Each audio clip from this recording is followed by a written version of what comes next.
There's been an 8,000-fold increase in girls identifying as boys, but they're just goths. And the best thing my parents did was just humour me and ignore me. They said as long as he's doing okay in his A levels, he gets into medicine, that's fine. Indian parents. We don't mind the fact that he's looks paler than a ghost and he's wearing black eyeliner and black lipstick and 70s backcombed hair. Yeah. But they just humoured me.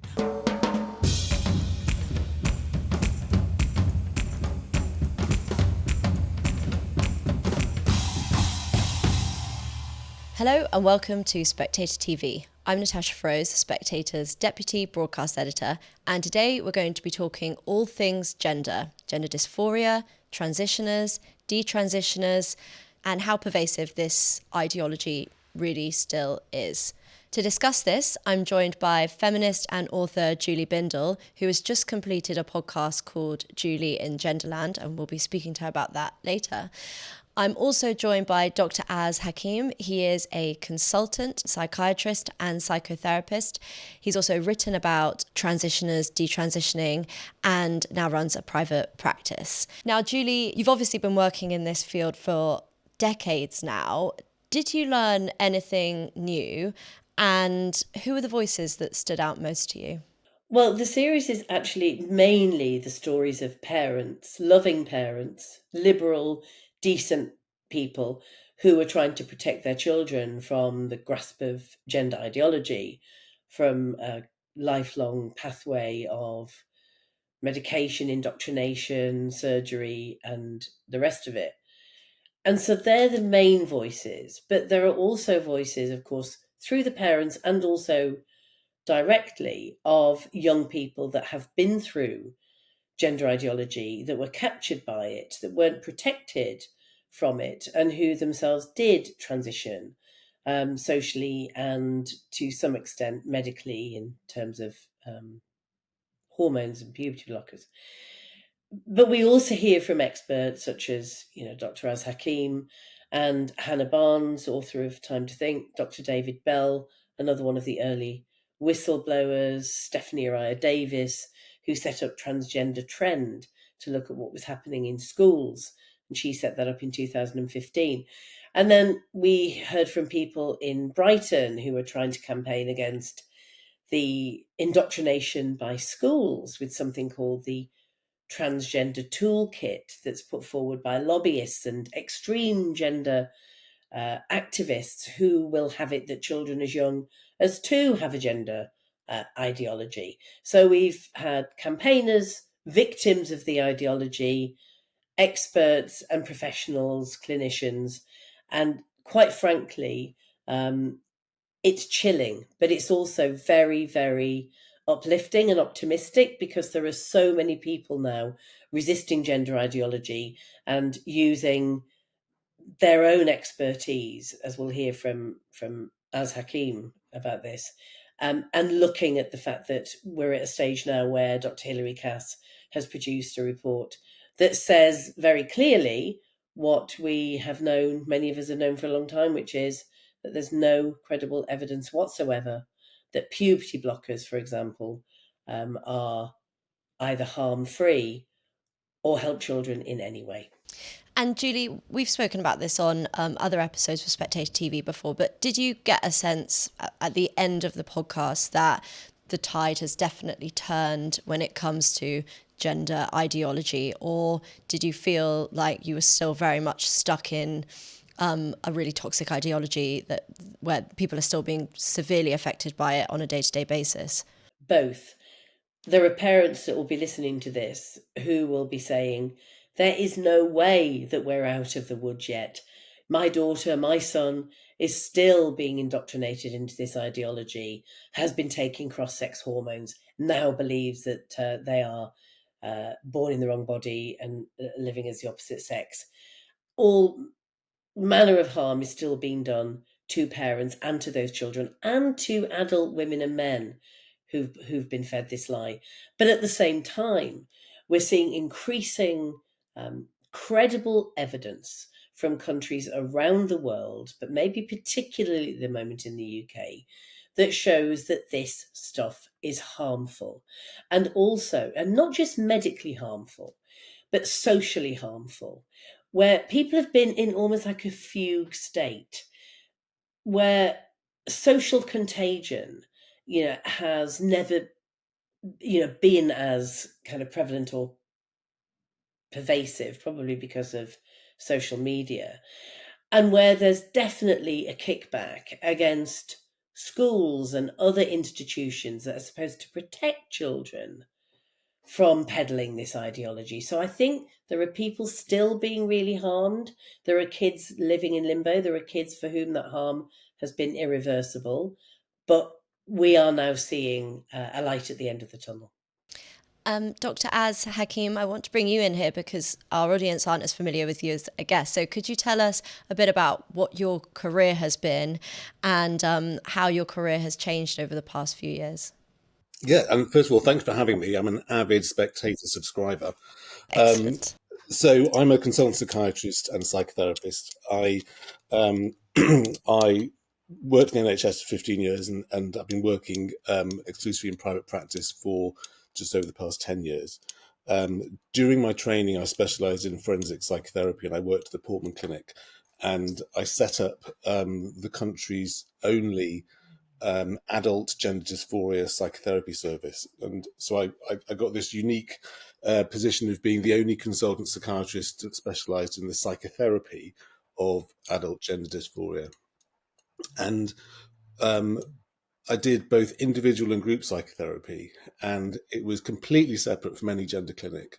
So anybody with any confusion about gender who was willing to have psychotherapy was eligible all over the UK, and it was a free service. This was in the NHS.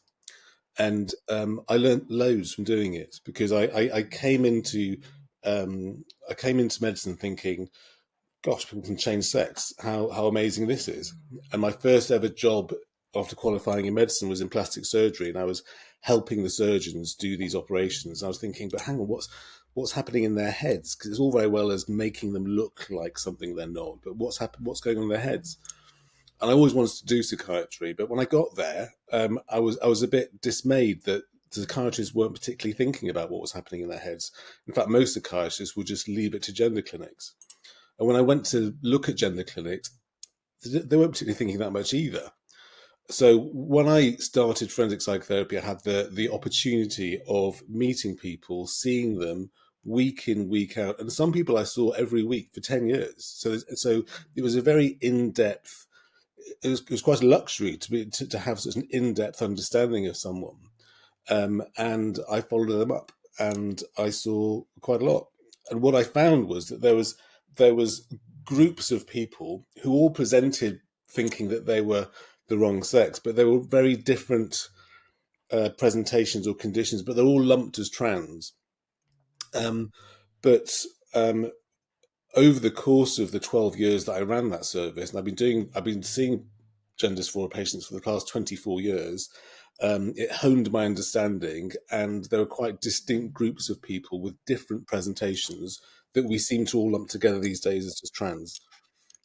And I've listened to you on other podcasts before. You said that actually it was the group therapy that has seemed most effective as opposed to individual therapy. Why is that? So if you think about the trans, and by trans I mean transsexual, because we may come to it, we may not, but the distinct groups of people, the people that were formerly called transsexual, people that we used to refer to as transvestite, and other people. But the transsexuals, the people who are convinced that they're born in the wrong body, if you think their mindset is very black and white, male, female, black and white, right, wrong. So in the one-to-one therapy setting, it lends itself to this very dyadic, binary, yes, I am, no, you're not type of situation. But when I set up the groups, I would have mixed groups with transsexuals, preoperative, post-operative regretters, detransitioners, transvestites, other. And rather than me being the smarty pants therapist saying things, the analytic therapy is done by everybody in the group, including the therapist, of each other. So when they said, hang on a minute, you sound just like me, but you sound completely mad, it was coming from themselves. It wasn't coming from me. And that was far more powerful. And people who were detransitioners or regretters were able to say, look, you sounded just like I sounded before I regretted it. And there was far much resonance and identification there. So it was a really good format. And that I think was the most successful therapeutic format for gender dysphoria. And Julie, some of the people we heard from on your podcast, in lots of cases, actually, that is exactly the sort of thing that they were lacking. Some of these kids were stuck in their rooms, reading Reddit threads, just being fed this same analysis, being told I had my breasts cut off and it was the best decision that I've ever made. And actually, did you find it was mostly the parents that would challenge the children, and that led to a breakdown in the relationship? Well, the stories that I've heard are from parents who desperately tried to intervene when their children were being indoctrinated or persuaded into this ideology, whether it was online during COVID, or in school, where schools, had obviously some trans activist teachers. And often, yes, parents sometimes affirmed, partly because they were told this lie that their children might seriously consider suicide, might take their own lives, if they didn't allow them to affirm one of the most dangerous, pernicious lies in this whole set of lies and fantasy. And so some parents affirmed and found that they were being swept down a path from which, there was no return once you go past a certain point. And others resisted from the beginning, recognizing that, had their children come home and said that they were lesbian or gay, they would have been fine with that. But that to send their children down a medical pathway, just seemed absolutely bonkers. So the problem that we have now with so many captured institutions, which includes, of course, psychotherapy, which includes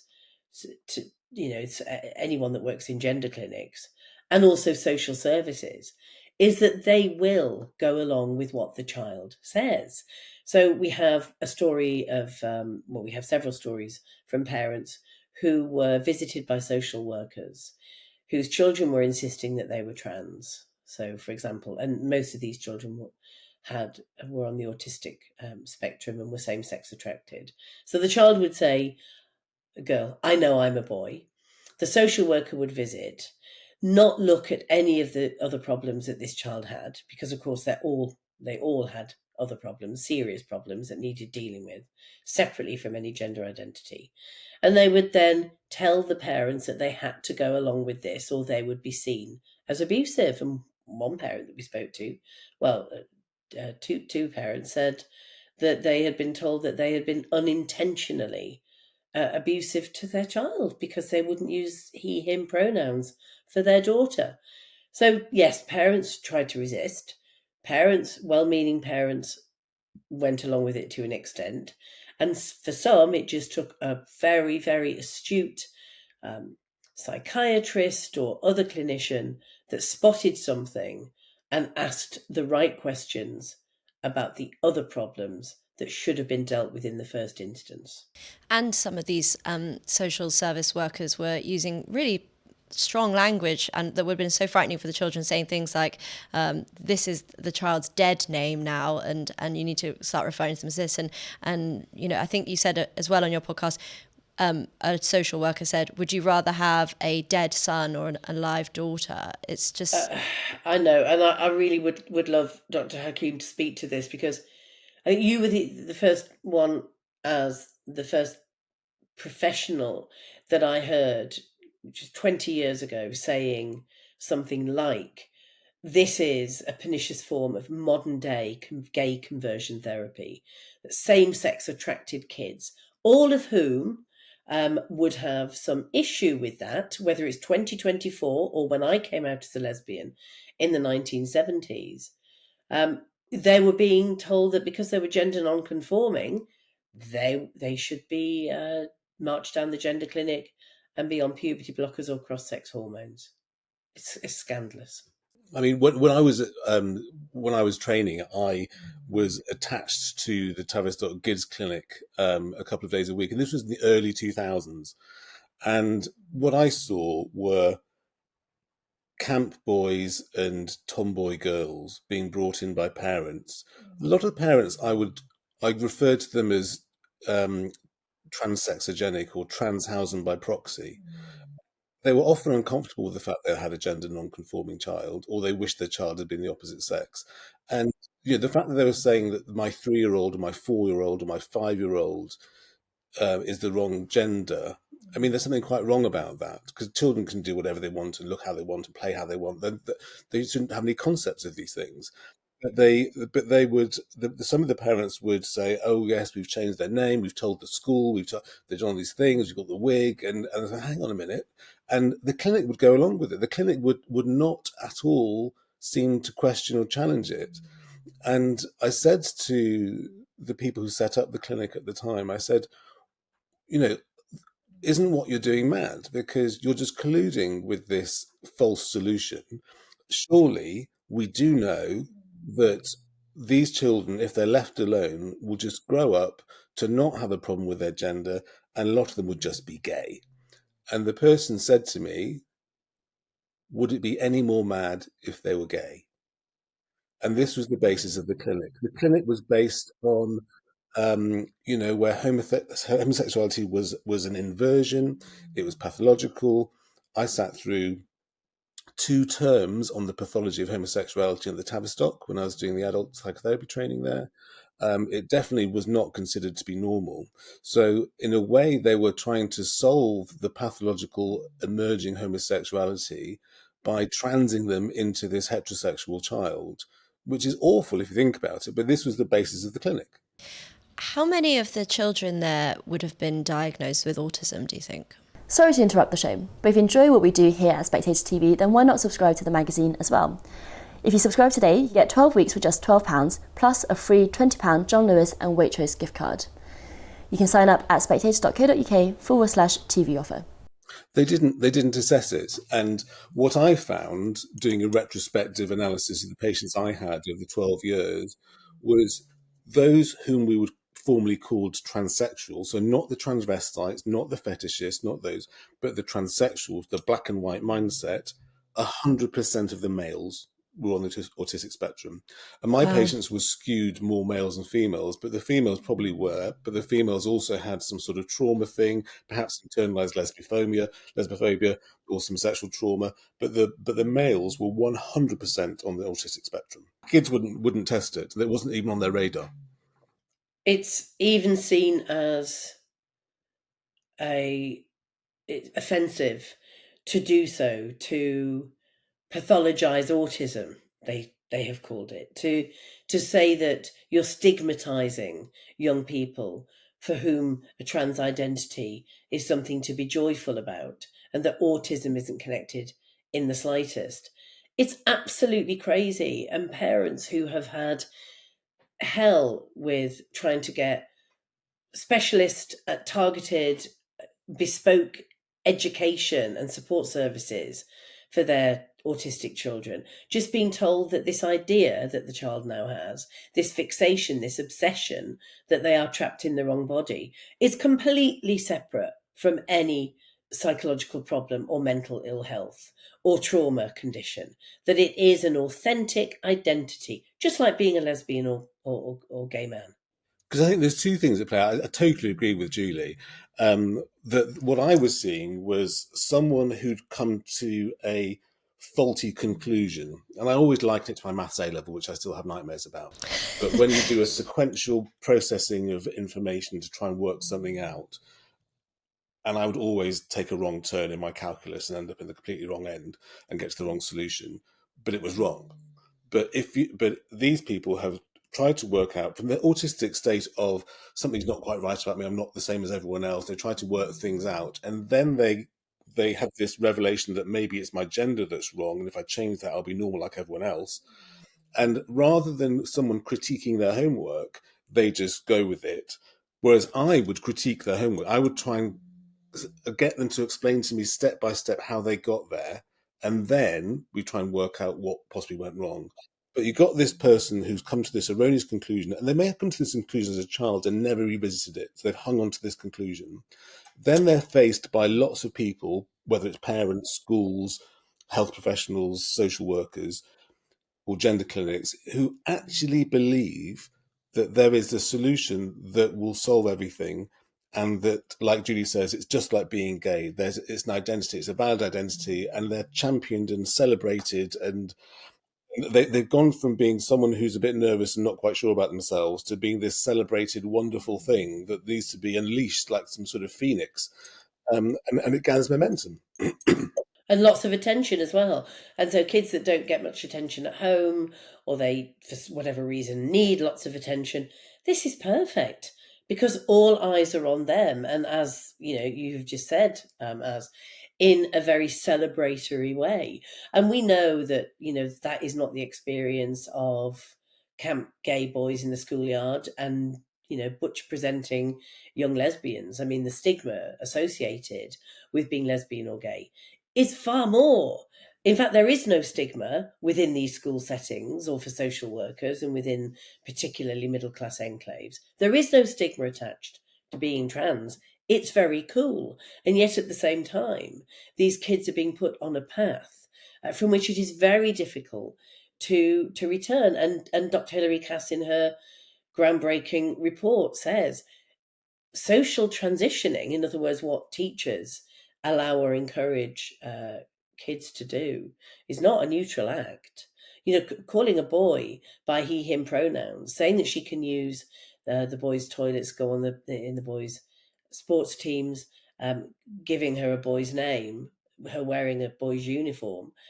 All of this is serious indoctrination and very difficult, especially for kids with additional vulnerabilities such as autism, to then come back from. And I want to go back to something you said about gay conversion therapy, because the term conversion therapy has become quite political with Labour and the Conservatives.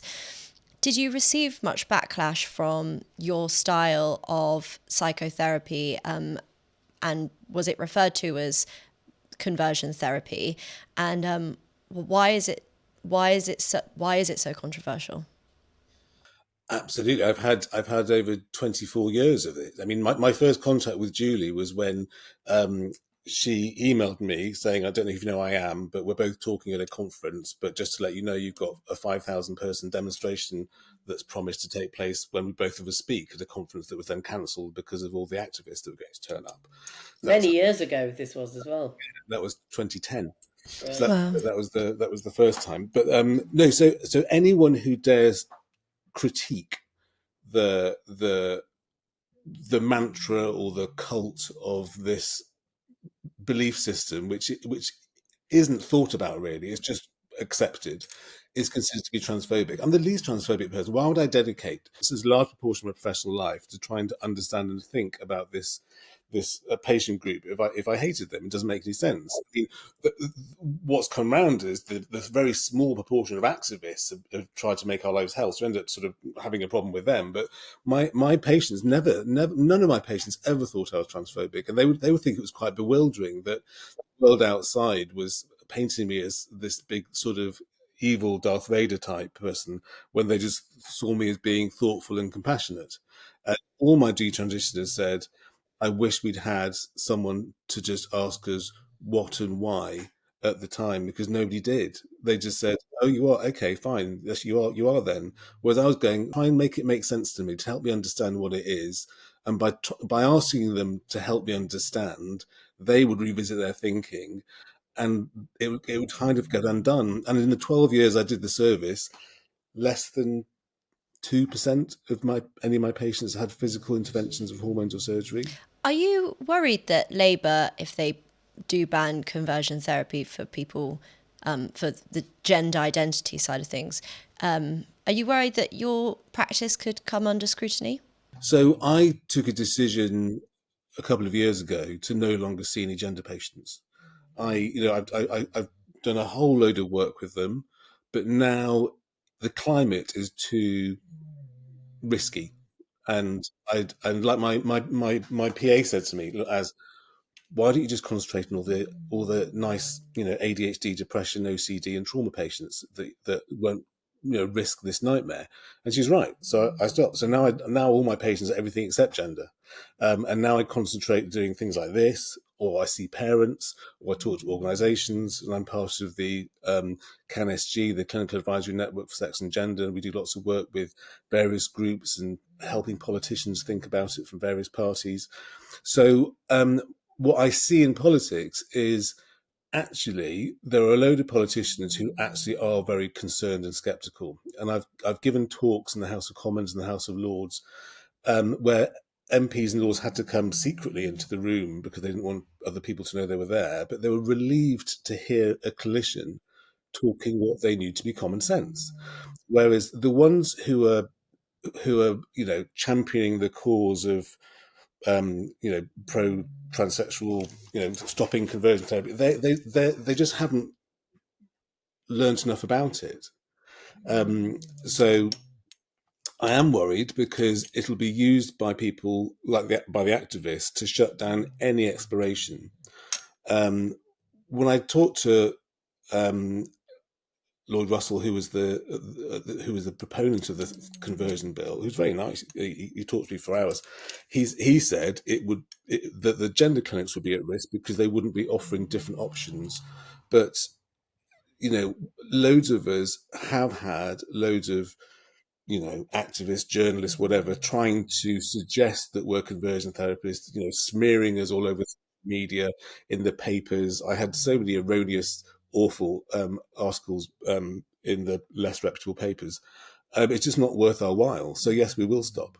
And the only people who will be offering any sort of intervention will be the transing factories who are just saying, "Oh yes, you're trapped in the wrong body. Yes, we'll make you into the phoenix that you think you will be." Yeah, I mean, I had a look at one of those. The first one that came up on Google today was Gender GP, and an article they wrote about why gender reveal parties are so very dumb. And they listed a number of things such as some errors like wildfires, fires and plane crashes and pipe bombs that have happened from gender reveal parties. But then they had a really extraordinary line at the end where they said, gender reveal parties assume genitalia equals gender.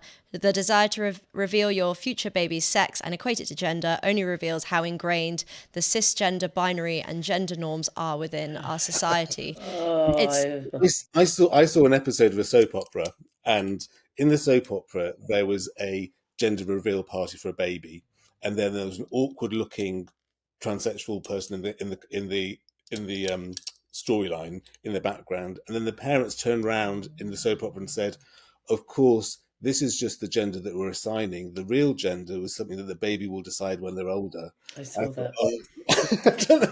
I know, I saw that. And I mean, what feminists would say, of course, is, no, these are sex reveal parties.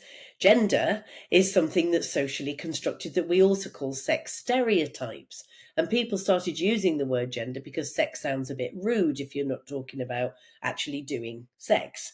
And so this is where some of the confusion has come in. But this absolute nonsense that has Stonewall peddled some time ago, that a baby, a child, a toddler, aged 2, knows their gender identity, suggests that every human being on the planet has a gender identity. Well, I'm here to tell you that I do not. And interestingly, for young lesbians and gay men, for boys and girls that are same-sex attracted or will grow up to be same-sex attracted, there's a lot at stake for them, not just them, but as a group, particularly them perhaps. Because, of course, for girls, as mentioned earlier, sexual trauma, which many girls face, or just that relentless sexual attraction once you're approaching puberty, it can feel very attractive to escape your body. There are really strong links, as Hadley Friedman, the writer, has pointed out in her book, with anorexia and with that kind of desire to self-harm or to escape your body. And of course, if you are gender non-conforming, then, and you're being told that you have a gender identity and that does not match the sex that you were born, then of course what they're saying is, unless you adhere to sex stereotypes, feminine, dainty girls, butch masculine boys, then you're probably born in the wrong body, rather than that you might actually be lesbian or gay, or just as said earlier, actually just playing with the toys or expressing yourself and dressing the way that you wish. Absolutely, and I've got friends whose children might be slightly not gender non-conforming, and their children are being invited by the teachers to consider that they're the wrong sex. The children hadn't even said that had any problems with their gender, but because there's something about them, the teachers said, "Have you ever considered that you might be trans?" I mean, I was a goth at school, and I had more makeup than most girls. Thank goodness it was in the 80s, otherwise I'd have been frog marched out. Do you think that what you're referring to as being a goth back then had anything to do with you then going on to working at Tavistock and having a completely different perspective to all of the other doctors? Or what was it that made you sort of stand out? Well, I think a different version of that question is, what's the relationship between this massive uprise of gender dysphoria or gender kids saying they've got a gender problem and subculture? And I think a friend of mine who works in the music industry put it very well. He said that up until the advent of social media, post-war and up to social media, youth subculture, I mean, the whole point of youth subculture is the time between a child when you are what your parents tell you are and an adult where you've worked it all out. That in-between bit where you're trying to work it out for yourself, you're subverting everything and you're being sort of anti-everything. So the youth subculture, up until social media, was always based in music as a genre. Yeah, so I was a goth. All my exercise books were covered in Bauhaus, The Cure, and Susie and the Banshees, and whether you're a mod or goth or hippie, whatever it was always music based. It was very identifiable. Then, when social media came about, the role of music became wasn't necessary. So rather than being invested in your favorite band and your look, you were invested in your social media profile, how many likes you got, who'd like it. So that's why kids now, they're interested in music, but not in the way that we were. Generation X, all about music, whereas the new generation is, music's something you listen to. They're not that heavily invested into it. Their identity is in their social media profiles. And so what I'm suggesting is, we haven't stopped having youth subculture. It's just not music based now. And I think all these kids who are going, yeah, I'm non-binary trans, that's just goth mark fun. Right. Right. So, when I turned up at school once, and Jenny, who was one of the brightest kids we had and amazing artist, when she turned up with this back-combed hair and massive eyeliner and purple lipstick, and we're all going, oh my God, you look amazing. What are you? And it's like, you're a goth. Okay, there was an epidemic of goths in this North school. And, we all became one. Now, exactly the same happens. Someone who looks a bit like Jenny turns up at school and they say, oh, what are you? I'm non-binary trans. Then all of a sudden the whole school are non-binary. They haven't caught it like COVID. It's not like a vector-borne infection. It's just the cool thing to be. It's a bit subversive. But then as soon as a child says, yeah, I'm non-binary or trans, then they get taken down the gender clinic, then they get chemically castrated, and before you know it, they've got the body parts chopped off. And so it's not quite that dramatic, but it's just a youth subculture. There's been an 8,000-fold increase in girls identifying as boys, but they're just goths. And the best thing my parents did was just humor me and ignore me. They said, as long as he's doing okay in his A levels, he gets into medicine, that's fine. Indian parents. We don't mind the fact that he's, looks paler than a ghost and he's wearing black eyeliner and black lipstick and back-combed hair. Yeah. They're quite liberal on that front. So they just humoured me. And of course, I grew out of it to some extent. Hair fell out. But these days, people aren't going, oh, yeah, they're just, they're just being a bit of a goth. They're going, oh, they've got a medical condition. It's a medical condition. We need to get medical help. We need to give them stop puberty because it's terrible. It's not terrible. It's a normal thing for them to go through. And they will die if we don't give them this medical help. It's ridiculous. All these ridiculous phrases that are not based on anything, that are very dangerous, because by saying that, you're planting the idea in their head that they should do that. Of course. Well, I think we could talk about subcultures, goths, trans for hours, but we will have to leave it there. Julie Bindel and Dr Az Hakeem, thank you so much for joining us on Spectator TV.